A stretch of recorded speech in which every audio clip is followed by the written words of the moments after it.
ராணிப்பேட்டை மாவட்டம் சோளிங்கர் அருகே பள்ளி வேன் சக்கரத்தில் சிக்கி 2.5 வயது குழந்தை உயிரிழந்த சம்பவம் சோகத்தை ஏற்படுத்தியுள்ளது. புதுக்குடியனூர் கிராமத்தை சேர்ந்த கதிர்வேலின் மகள் பள்ளி முடிந்து வேனில் வீட்டிற்கு வந்துள்ளார். அப்போது குழந்தையை அழைத்து செல்ல அவரது தாய் வந்திருந்தார்.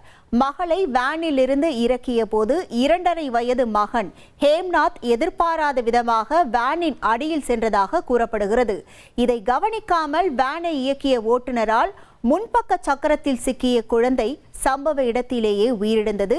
ஓட்டுநரின் அலட்சியமே விபத்துக்கு காரணம் என கூறி பெற்றோர்களும் பொதுமக்களும் போராட்டத்தில் ஈடுபட்டனர். தகவல் அறிந்து வந்த போலீசார் உடலை பிரேத பரிசோதனைக்காக அனுப்பி வைத்து விசாரணை மேற்கொண்டு வருகின்றனர். இனி செல்லும் இடமெல்லாம் செய்தி. தந்தி டிவியின் வாட்ஸ்அப் சேனலை ஃபாலோ பண்ணினா செல்ல இருக்கும் இடமெல்லாம் செய்தி. இதோ QR கோட் இப்பவே ஸ்கேன் பண்ணுங்க, ஃபாலோ பண்ணுங்க.